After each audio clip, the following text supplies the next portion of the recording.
Hello everyone, welcome to back Ved nursing classes. आज हम इस वीडियो में डिस्कस करने वाले हैं AIIMS MSc nursing entrance exam के प्रीवियस ईयर क्वेश्चन पेपर को हम आज सॉल्व करने वाले हैं। जिनका भी एग्जाम है अभी एमएससी नर्सिंग एंट्रेंस एग्जाम के, उनके लिए काफी हेल्पफुल और इम्पोर्टेंट रहने वाले हैं, क्योंकि उनको ये अनुभव हो जाएगा कि क्वेश्चन कैसा पूछा जाता है और किस टॉपिक से सबसे ज्यादा क्वेश्चन आएंगे। जितने लोग भी अभी एंट्रेंस ये नॉर्सेट ये एग्जाम के लिए फॉर्म फिल किए हैं, 3 जून को एग्जाम जो होने वाले उनके लिए भी हेल्प होंगी। और ये सारे क्वेश्चन उसमें भी पूछा जाता है, 1-2 क्वेश्चन आ जाते हैं एग्जाम में, क्योंकि ये नर्सिंग सब्जेक्ट से ही एग्जाम होती है, तो नर्सिंग सब्जेक्ट से आपका क्वेश्चन उसमें भी पूछेंगे, उन लोग के लिए भी इंपॉर्टेंट है। और आपके एम्स से रिलेटेड जितने भी एग्जाम होंगे, आपका एमएससी नर्सिंग हो गया, आपका नॉर्सेट के एग्जाम हो गया, या एम्स जितने भी एम्स अलग अलग एम्स के जो फॉर्म फिल करते हैं उनके लिए भी, सभी के लिए इंपॉर्टेंट रहने वाले हैं। तो आइए हम स्टार्ट करते हैं। यहाँ पे पहला क्वेश्चन जो लिया गया है, patient with prolong protein deficiency will manifest with low plasma proteins which will affect the manifest of which affect of the यहाँ पे अफेक्ट द मेंटेनेंस ऑफ। लंबे समय तक क्या हो रहा, प्रोटीन की कमी वाला रोगी है, क्या है, prolong protein deficiency will manifest, plasma protein के साथ प्रकट होगा, जो रख रखाव को प्रभावित करेगा। कम प्लाज्मा, क्योंकि लो प्लाज्मा प्रोटीन हो रहा है, which will affect the maintenance of, किसकी मेंटेनेंस में अफेक्ट होगी, osmotic pressure, blood pressure, circulatory blood volume, या फिर टोटल ब्लड वॉल्यूम, या फिर total blood volume. Right answer जो होगा इसमें डियर ऑप्शन ये होगा, ऑस्मोटिक प्रेशर, ऑस्मोटिक प्रेशर होगा। ये जो ऑस्मोटिक प्रेशर होती है, प्रेशर का मतलब ही क्या होता है, बल, प्रेशर दबाव देना। ये प्रेशर जो होता है वुड हैव टू अप्लाइड, कहाँ अप्लाई करते हैं, टू या प्योर सॉल्वेंट में, किसमें, प्योर सॉल्वेंट, टू प्रिवेंट, किसको प्रिवेंट करने के लिए, फ्रॉम पासिंग इनटू या गिवन सॉल्यूशन बाय ऑस्मोसिस, जो भी आपका ऑस्मोसिस के द्वारा सॉल्यूशन गिव कर रहा है उसको प्रिवेंट करने के लिए। Then often use to express, often use to express the concentration of the solution, express किसके किया जा रहा है, कंसंट्रेशन ऑफ द सॉल्यूशन, इसलिए इसमें राइट आंसर ऑस्मोटिक प्रेशर हुआ, option A is correct answer. Next, hydrostatic pressure which pushes fluid out of the capillaries is opposed by colloid osmotic pressure which involve, देखिएगा hydrostatic दबाव जो द्रव को कोशिकाओं से बाहर क्या करता है, धकेलता है, fluid out of the capillaries, द्रव से क्या हो रहा है, कैपिलरी से क्या हो रहा है, बाहर जा रहा है, कोलॉइड ऑस्मोटिक दबाव द्वारा विरोध किया जाता है, क्या, opposed by colloid osmotic pressure which involve, किसमें शामिल होगा, reduce renin secretion, the pulling power of albumin to reabsorb water, then उसके बाद an increase in ADH secretion और आपका अल्डोस्टेरोन प्रोडक्शन, 4 ऑप्शंस में। तो राइट आंसर इसमें क्या होगा, फटाफट आप लोग भी राइट आंसर कमेंट बॉक्स में कमेंट कर सकते हैं इसमें कि राइट आंसर इसमें क्या आएगा।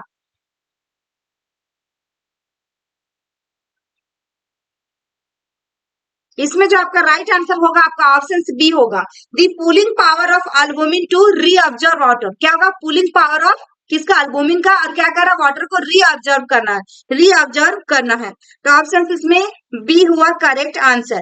हाइड्रोस्टैटिक प्रेशर क्या होता है, इसको जो प्रेशर होता है इसको exerted by the fluid, exerted by fluid at equilibrium, at equilibrium at any point of time due to the, किसकी वजह से, due to the force of gravity, force of gravity के कारण ये क्या होता है आपका, exploited by the fluid, fluid पानी के एक्सप्लोटेड होगा, then equilibrium at the point of time, उसी टाइम उसी पॉइंट में, ड्यू टू किसके कारण, फोर्स ऑफ ग्रेविटी के कारण, फोर्स ऑफ ग्रेविटी के कारण। तो इसमें राइट आंसर जो हुआ आपका pulling power of albumin to reabsorb water. Next है, the insufficiency of this substance in the blood may lead to edema of the body, lead to oedema of the body, रक्त में इस पदार्थ की कमी से शरीर में सूजन हो सकती है, एल्बुमिन की कमी से, हार्मोन की कमी से, इलेक्ट्रोलाइट्स की कमी से, या गैसेस की कमी से। वेरी वेरी इंपॉर्टेंट क्वेश्चन है डियर, किसके कमी से सूजन हो सकती है, तो 4 ऑप्शन यहाँ दिया गया है, राइट आंसर इसमें क्या होगा, राइट आंसर इसमें क्या होगा,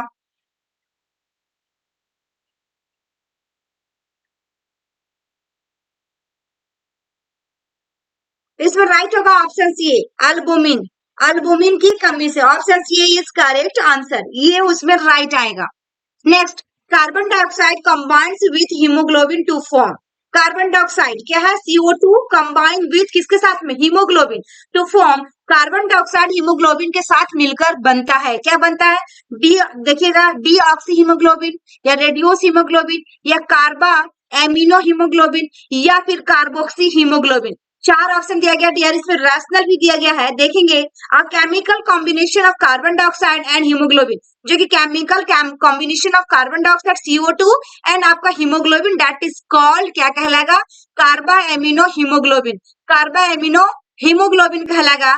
देन उसके बाद a compound form by carbon monoxide, compound form by carbon monoxide, क्या है, मोनोऑक्साइड एंड हीमोग्लोबिन इन किसमें, carbon monoxide poisoning, that is called carboxy haemoglobin, that is called carboxy haemoglobin. देखिएगा कार्बन मोनोऑक्साइड विषाक्तता में कार्बन मोनोऑक्साइड और haemoglobin द्वारा गठित एक यौगिक जिसे कार्बोक्सी हीमोग्लोबिन कहा जाता है। ये भी क्वेश्चन पूछा जा सकता है आपके एग्जाम में, ऑप्शन डी जो है कार्बोक्सी हीमोग्लोबिन, ऑप्शन डी जो आपका दिया गया है, तो इसमें आपका ये क्वेश्चन आएगा तो राइट आंसर कीजिएगा। देन यहाँ पे पूछा है कार्बन डाइऑक्साइड कंबाइन विथ किसके साथ, हीमोग्लोबिन के साथ, तो राइट आंसर इसके अनुसार क्या होना चाहिए, ऑप्शन सी होगा, carbamino haemoglobin, option C is correct answer.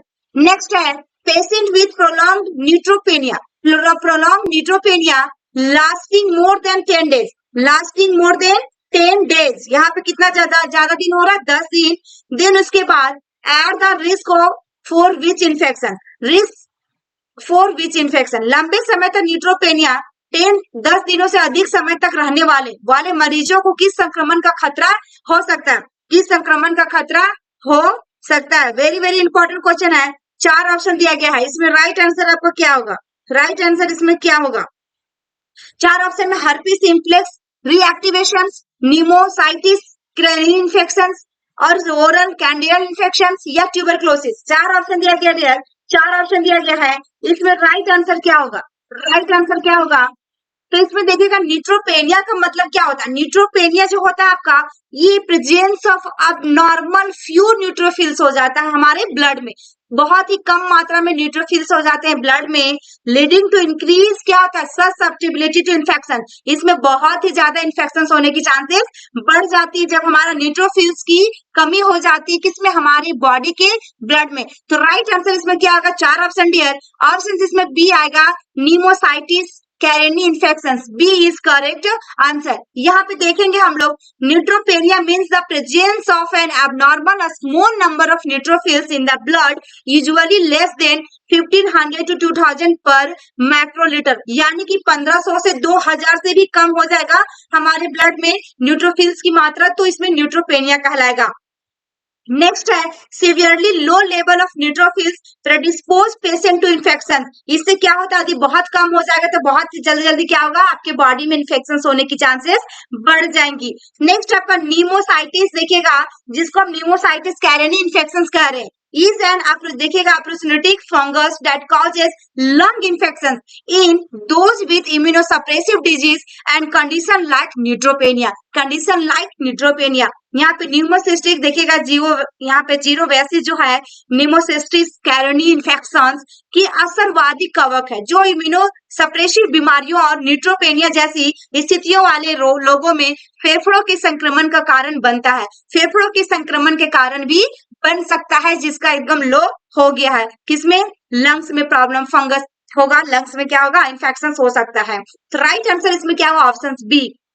Next, white blood cells act, श्वेत रक्त कोशिकाएं कार्य करती है as a defence against infection, as sources of energy for clotting blood, या फिर as a medium for oxygen transport from lungs to tissues, from lungs to tissues. तो इसमें 4 ऑप्शन दिया गया डियर, राइट आंसर क्या होगा इसमें, राइट आंसर इसमें क्या होगा, इसमें राइट आंसर ऑप्शन सी होगा, A is correct answer, as a defence against infection, ये ऑप्शन इसमें राइट होगा। यहाँ पे primary function of leukocytes, white blood cell पूछा है, white blood cell are the defence against infection and tissue damage, against infection and tissue damage, यानी कि leukocytes का प्राथमिक कार्य सबसे पहला क्या है, संक्रमण और उत्तक क्षति से बचाव करना, उत्तक क्षति से बचाव करना, जैसे कि इन्फेक्शन एंड टिश्यू डैमेज से। नेक्स्ट में they not only neutralize or destroy organism but also act as scavengers and engulfing, damage cells by देखिएगा फैगोसाइटोसिस। देखिए यहाँ पे जो दिया हुआ वे ना केवल जीवों को बेअसर या नष्ट कर देते हैं बल्कि मेहनत होने वाले के रूप में भी कार्य करते हैं। यहाँ पे दिया गया but also act as scavengers and engulfing damage cells. और देखिएगा फाइगोसाइटोसिस द्वारा क्षतिग्रस्त कोशिकाओं को क्या करते हैं, ये घेर लेते हैं। ठीक है, तो ये इसमें आएगा। नेक्स्ट आपका जो है देखिएगा movement of WBC is directed by chemicals release by injury cell this process called chemotaxis. ये भी क्वेश्चन पूछा जा सकता है एग्जाम में कि कीमोटैक्सिस क्या होता है। तो देखिएगा WBC का संचालन घायल कोशिकाओं द्वारा छोड़े गए रसायनों द्वारा निर्देशित होता है। इस प्रक्रिया को हम कीमोटैक्सिस कहा जाता है। तो ये चीजें आपको व्हाइट ब्लड सेल के बारे में पूछा था जिसको पूरा डिस्क्राइब किया गया। राइट आंसर इसमें ऑप्शन सी होगा कि डिफेंस अगेंस्ट इन्फेक्शन। नेक्स्ट है tissue injuries followed by acute inflammation and mark neutrophil reactions leads to. तीव्र सूजन और चिन्हित न्यूट्रोफिल प्रतिक्रिया के बाद ऊतक की चोट होती है। ऑप्शन सी में आपका क्या है, रिसोल्यूशन, बी में फाइब्रोसिस, सी में सुपुरेशंस, डी में कॉलोनिक इन्फ्लेमेशन। यहाँ पे tissues injury followed by acute inflammation, क्या है acute inflammation and mark neutrophil reaction leads to. Right answer इसमें डियर ऑप्शन सी होगा सुपुरेशंस। यहाँ पे देखिए सुपुरेशंस का मीन्स क्या होता है, पस फॉर्मेशन। इसका मीन्स ही होता है पस फॉर्मेशन। यहाँ पे पस इज प्रोटीन रिच फ्लूइड जैसे exudate containing white blood cell specially neutrophils में, स्पेशली कहा neutrophils and cell debris produced during inflammation. जो मवाद एक प्रोटीन युक्त तरल पदार्थ एक्सोविट्स है जिसमें सफेद रक्त कोशिकाएं होती हैं, जिसमें क्या होता है कंटेनिंग व्हाइट ब्लड सेल। विशेष रूप से न्यूट्रोफिल और सूजन के दौरान उत्पन्न होने वाली कोशिकाएं मलबे। यहाँ पे जो दिया हुआ है specially neutrophils and cell debris produced during inflammation.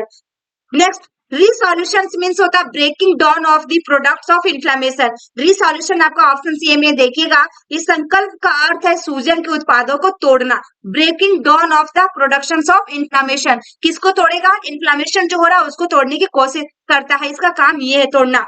Next fibrosis जो दिया हुआ ऑप्शन बी में देखा जाए, इसमें फाइब्रोसिस मीन्स क्या है आपका repair and replacement of inflamed tissues by connective tissue. मतलब फाइब्रोसिस का अर्थ ही होता है संयोजी ऊतकों द्वारा सूजन वाले ऊतकों की मरम्मत और प्रतिस्थापन करना। जो भी इन्फ्लेमेशन हुआ उसको क्या करेगा, रिपेयर करेगा और रिप्लेसमेंट करेगा कनेक्टिव टिश्यू का। तो राइट आंसर इसमें क्या हुआ आपका ऑप्शन सी हुआ suppuration. C is correct answer. Next when the body is able to make its own antibodies by having disease and recovering or by vaccination it is known as। जब शरीर रोग होने और ठीक होने या टीकाकरण द्वारा अपनी स्वयं की एंटीबॉडी बनाने में सक्षम होता है तो इसे इस रूप में जाना जाता है। किस रूप में जाना जाता है, वेरी वेरी इंपॉर्टेंट क्वेश्चन है डियर। इस टॉपिक से रिलेटेड क्वेश्चन आपके नर्सिंग एग्जाम में पूछा जाता है, एम्स नर्सेट में भी एग्जाम में पूछा जाएगा, और जितने भी स्टेट में वैकेंसी आई नर्सिंग ऑफिसर एग्जाम की परमानेंट वैकेंसी, उसमें भी इससे रिलेटेड क्वेश्चन आपके एग्जाम में पूछा जाता है। देखिए यहाँ पे when the body is able to make its own antibodies by having disease and recovering by vaccination, किससे रिकवर कर रहा है, वैक्सीनेशन से। तो दैट इज नॉन एज क्या कहलाएगा, एक्वायर्ड इम्यूनिटी कहलाएगा, पैसिव इम्यूनिटी कहलाएगा, एक्टिव इम्यूनिटी कहलाएगा, या फिर आपका पैसिव एक्वायर्ड इम्यूनिटी कहलाएगा डियर। राइट आंसर इसमें जो होगा ऑप्शन सी होगा acquired immunity. Option C is correct answer. यहाँ पे हम देखेंगे एक्वायर्ड इम्यूनिटी के बारे में पूरा डिटेल्स में, एक्वायर्ड इम्यूनिटी और आपका पैसिव और एक्वायर्ड के बारे में दोनों में देखेंगे हम लोग कि क्या क्या होगा। एक्वायर्ड इम्यूनिटी मीन्स होता है the immunity acquired during life time of individual as a result of exposure to an antigen. क्या, एक्सपोजर टू एन एंटीजन, जिसमें नेचुरल इन्फेक्शन और वैक्सीन दोनों होते हैं, नेचुरल और vaccine from the passive injection of immunoglobin, और जो passive होता है इंजेक्शन और इम्यूनोग्लोबिन।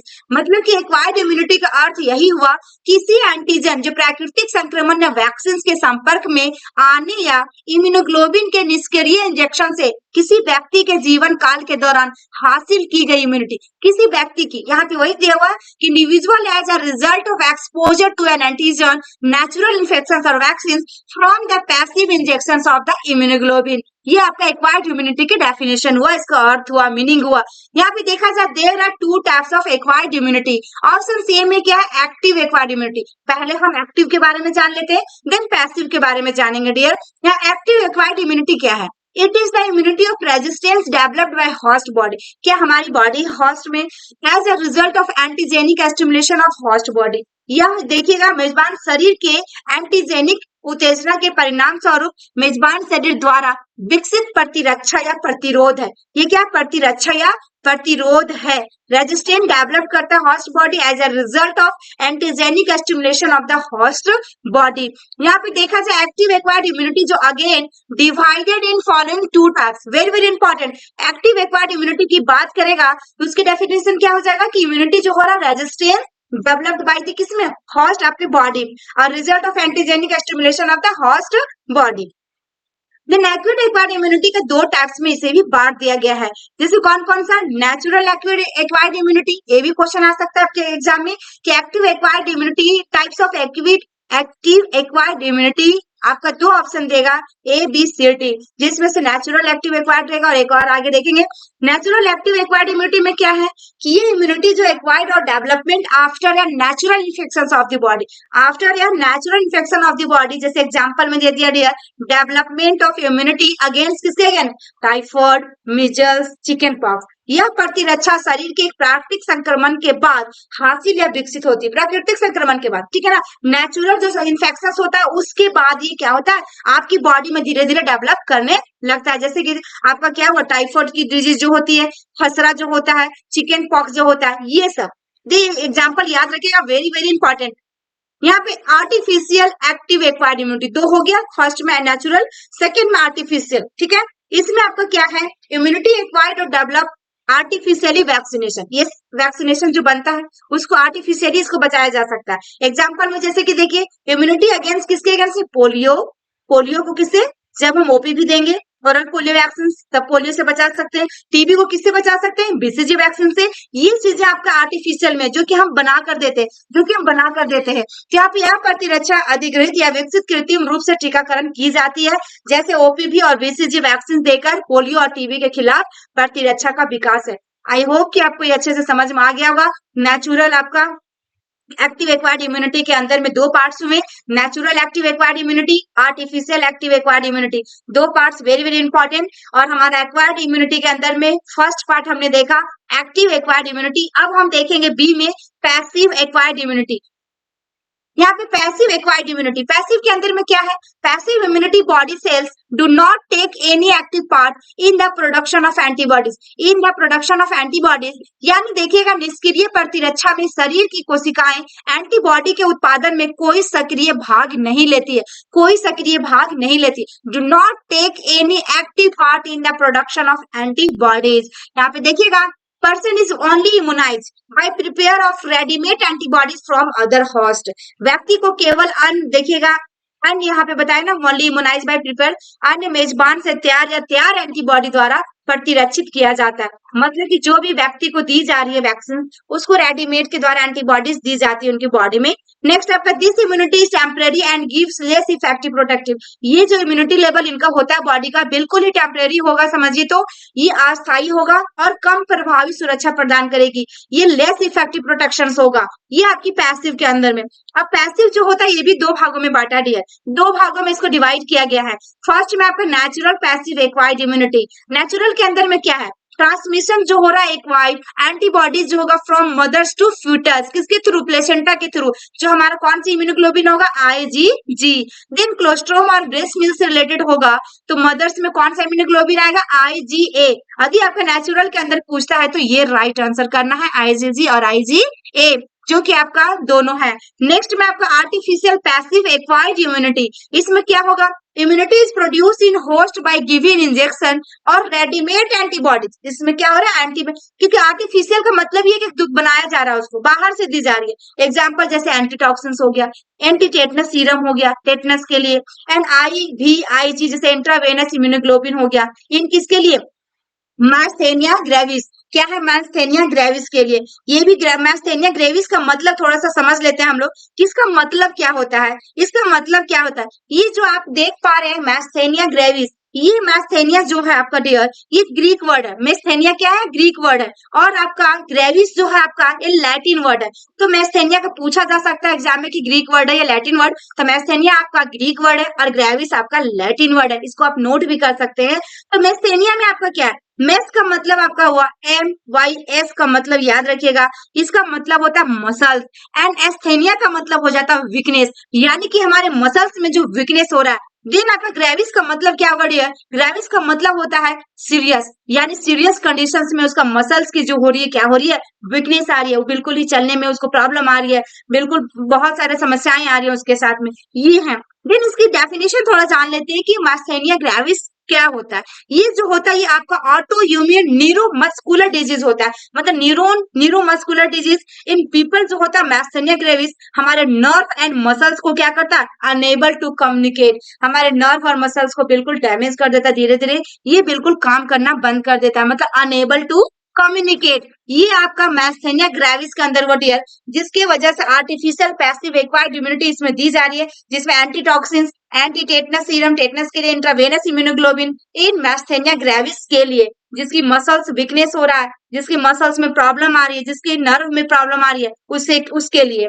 यहाँ पे अप्रतिरक्षा रेडीमेड एंटीबॉडी के इंजेक्शन देकर मेजबान में उत्पन्न होती है। ये टेटनस में एंटीटॉक्सिन्स, यहाँ पे एंटी टेटनस सीरम, मैस्थेनिया ग्रेविस आदि में IVIC, ये इंट्रावेनस इम्यूनोग्लोबिन। ये वेरी वेरी इंपॉर्टेंट क्वेश्चन रहा डियर, एक्टिव और पैसिव दोनों के बारे में बहुत अच्छे से डीपली में समझा दी, जिससे भी क्वेश्चन आएगा आपके एग्जाम में, आप क्वेश्चन आई होप कि आज के बाद आपने राइट करेंगे।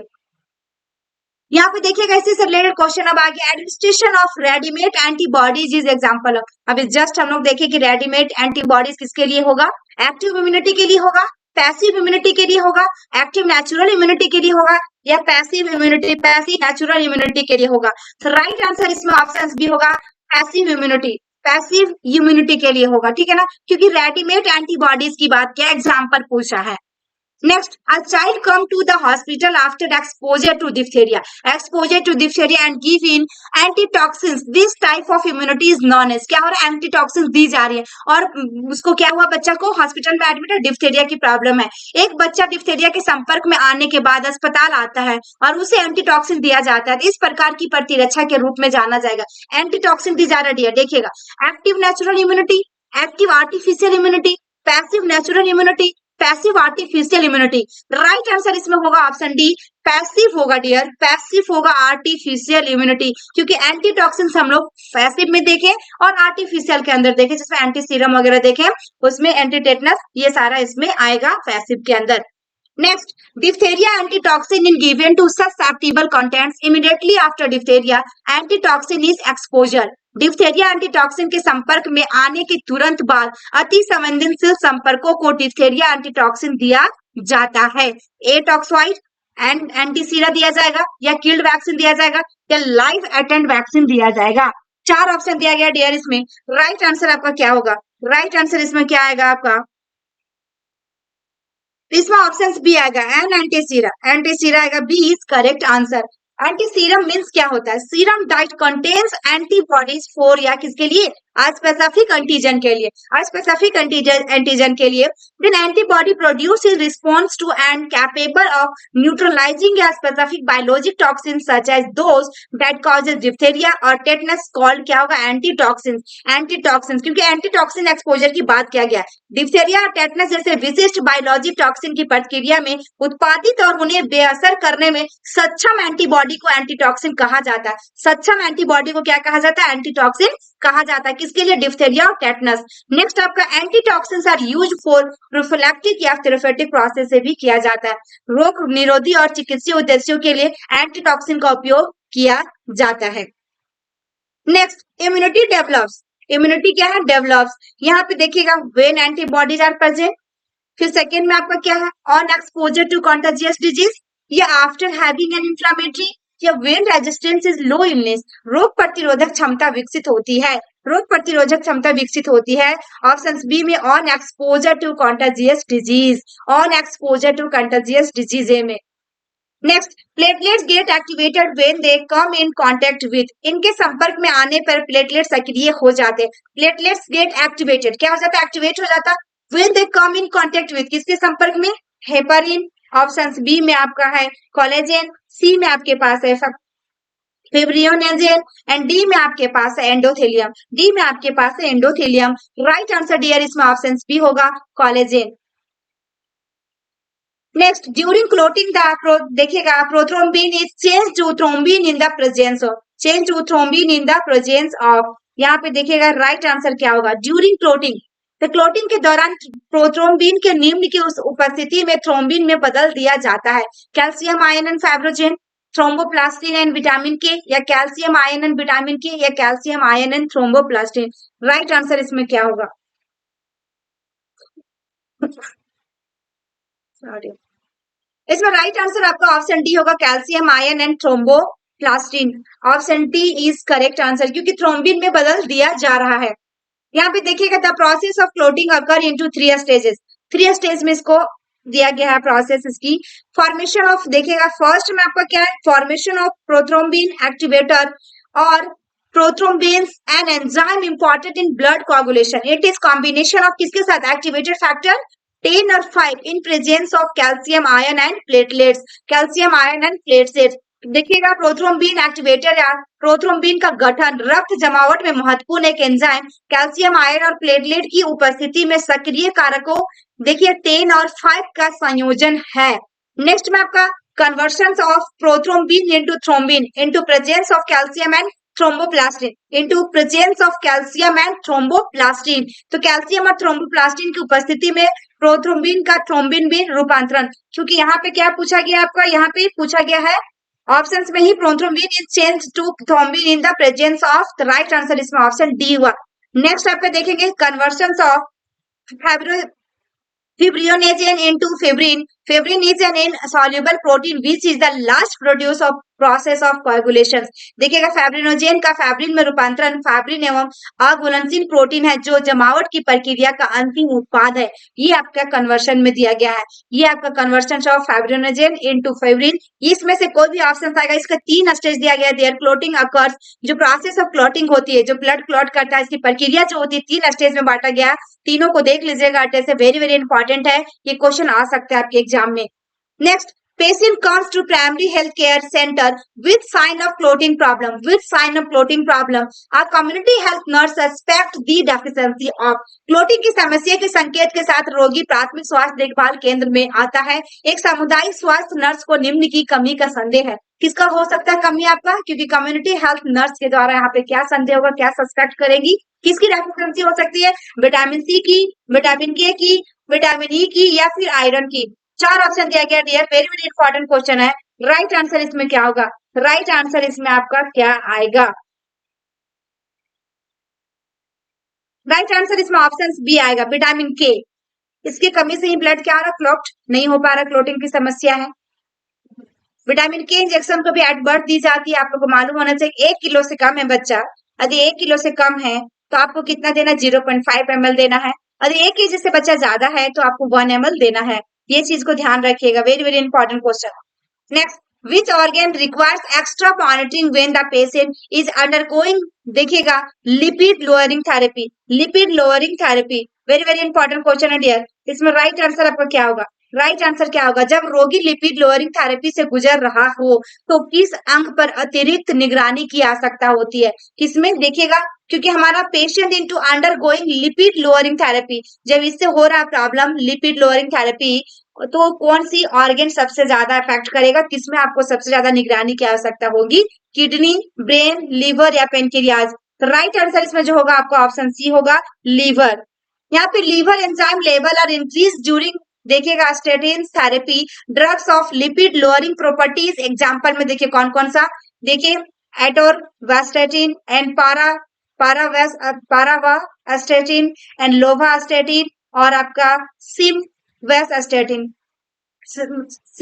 देखिएगा सिम्वास्टेटिन, तो ये सब दिया गया है जो कि एग्जांपल दिया गया किसका, drug of lipid lowering properties में एग्जांपल में एक्सेप्ट में पूछता है example of drug of lipid lowering properties और एक्सेप्ट में, तो 1 2 3 4 आपका 4 ऑप्शन दिया हुआ है जिसमें से एटोरवास्टेटिन, फिर पैरावास्टेटिन, फिर लोवास्टेटिन और आपका सिम्वास्टेटिन, तो चारों में 3 ऑप्शन देगा, एक ऑप्शन आपका अलग रहेगा। So close monitoring of liver is required, मतलब कि स्टेटिन थेरेपी लिपिड कम करने वाली दवाओं जैसी ये सारे के सारे हैं के दौरान लीवर एंजाइम का स्तर बढ़ जाता है, तो इसलिए लीवर की बारीकी से निगरानी की आवश्यकता होती है। इसमें क्या होता है, इसके दौरान लीवर एंजाइम का स्तर बढ़ जाता है जिसके कारण सबसे ज्यादा निगरानी की आवश्यकता होती है।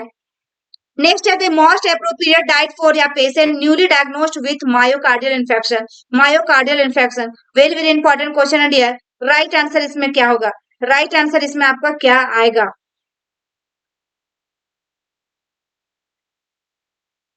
तो आप देखिए स्टेटिन थेरेपी लिपिड कम करने वाली दवाओं जैसी एटोरवास्टेटिन या फिर प्राइवास्टेटिन,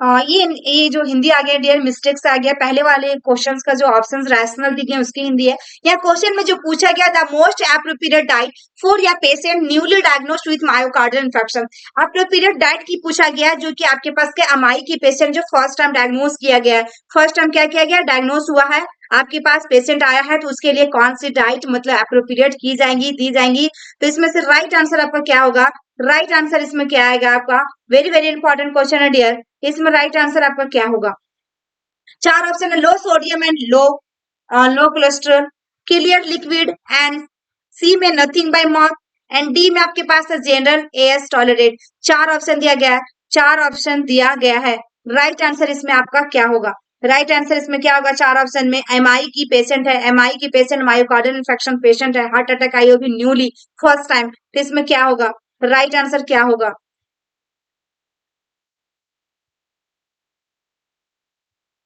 इसमें ऑप्शन सी होगा low sodium and low cholesterol level, low sodium and low cholesterol.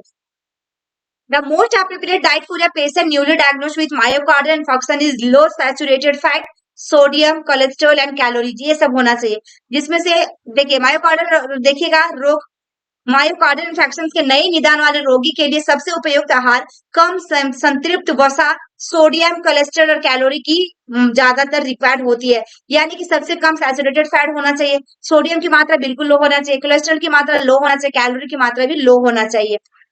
Next, all of the following are non-modifiable risk factor for coronary heart disease except coronary heart disease accept में dear, last question है very very important question, non modifiable risk factor की बात किया गया है जिसमें से आपका क्या है, coronary heart disease except age, sex, high blood pressure और फैमिली हिस्ट्री। 4 ऑप्शन है जिसमें से राइट आंसर आपका ऑप्शन सी आएगा, हाई ब्लड प्रेशर एक्सेप्ट में है, और एज, सेक्स और फैमिली हिस्ट्री आपका किसमें आएगा, non modifiable risk factor for coronary heart disease के लिए, सीएसडी के लिए। यहाँ पे देखिएगा हाई ब्लड प्रेशर जो होता है मॉडिफाइबल रिस्क फैक्टर होता है, क्या होता है, मॉडिफाइबल रिस्क फैक्टर होता है for high blood pressure CAD because blood pressure can be change bye modifiable risk factor of high blood pressure, example में जैसे diet, obesity, stress, lifestyle, etc ये सब में आएगा। लेकिन आपका एज, सेक्स, फैमिली हिस्ट्री ये सारा आपका नॉन मॉडिफाइबल रिस्क फैक्टर है, मॉडिफाइबल ये आपका हाई ब्लड प्रेशर होगा। तो ये वेरी वेरी इंपॉर्टेंट क्वेश्चन लिए गए थे डियर, इसमें आपके कितने मार्क्स आए आप प्लीज अपने कमेंट बॉक्स में कमेंट करेंगे। इसमें टोटल 20 क्वेश्चन था जो रैशनल के साथ ली गए, तो 20 के साथ 40 क्वेश्चन तो आसपास सॉल्व हो ही गए। Thank you for watching my video. I hope कि मेरी वीडियो आपको अच्छी लगी हो तो लाइक जरूर कीजिएगा, अपने फ्रेंड सर्कल में शेयर जरूर कर दीजिएगा। जितने भी एग्जाम अभी फॉर्म फिल किए हैं